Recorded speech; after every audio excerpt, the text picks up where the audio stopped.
नमस्कार। आज हम शासन और लोकतंत्र की मतलब जो बुनियादी बातें हैं उन पर थोड़ी गहराई से चर्चा कर रहे हैं। जी। सवाल यह है कि किसी भी समाज को ठीक से चलाने के लिए नियम क्यों जरूरी होते हैं। सरकारें असल में काम कैसे करती हैं, उनका ढांचा क्या होता है। देखिए, जो स्रोत सामग्री हमें मिली है वो इस बात पर जोर देती है कि समुदायों में व्यवस्था के लिए नियम कितने अहम हैं। हाँ, ये तो है।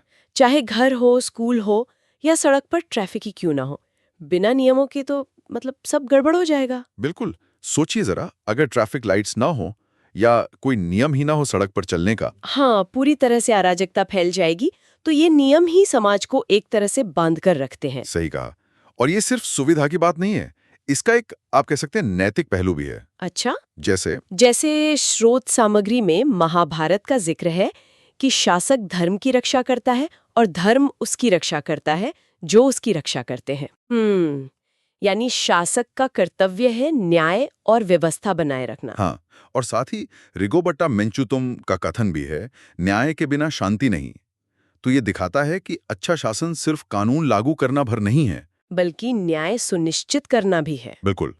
तो ये तो हुई शासन की जरूरत और उसके नैतिक आधार की बात। हाँ। अब जरा इसके काम करने के तरीके को समझते हैं।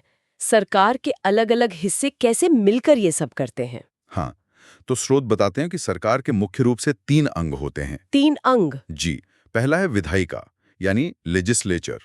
इनका काम है कानून बनाना। ठीक है, कानून बनाने वाले। दूसरा है कार्यपालिका, एग्जीक्यूटिव, जो उन बने हुए कानूनों को लागू करती है, मतलब अमल में लाती है। अच्छा। और तीसरा और तीसरा है न्यायपालिका, जुडिशरी, जो कानूनों की व्याख्या करती है और देखती है कि न्याय हो रहा है या नहीं। तो कानून बनाना, लागू करना और न्याय करना, ये 3 अलग-अलग काम हो गए। हाँ, और यहीं पर वो सिद्धांत आता है जिसे शक्तियों का पृथक्करण कहते हैं, मतलब separation of powers. Separation of powers, इसका क्या मतलब हुआ?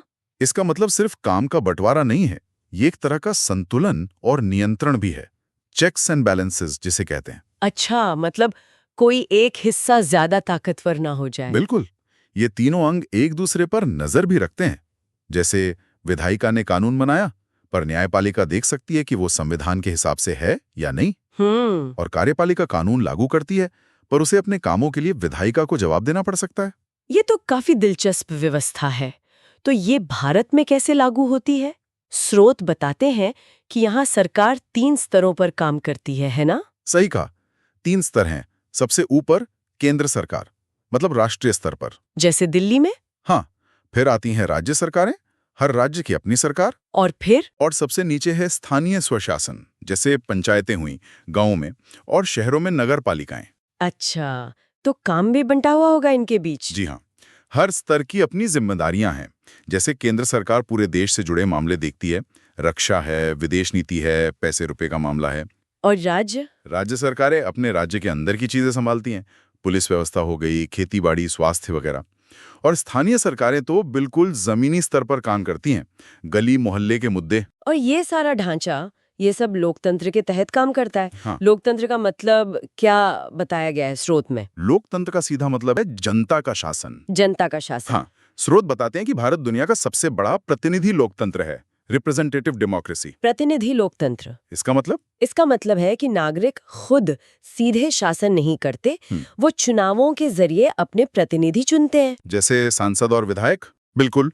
और ये प्रतिनिधि फिर जनता की तरफ से सरकार चलाते हैं, कानून बनाते हैं।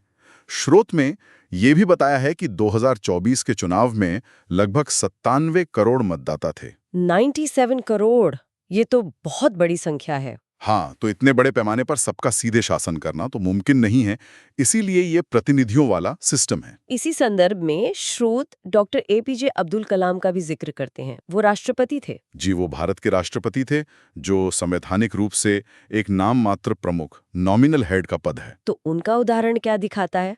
मतलब नाम मात्र प्रमुख होने के बावजूद। उनका उदाहरण बहुत अहम है। ये दिखाता है कि पद की औपचारिक शक्तियों से ज्यादा भी एक लीडर का असर हो सकता है।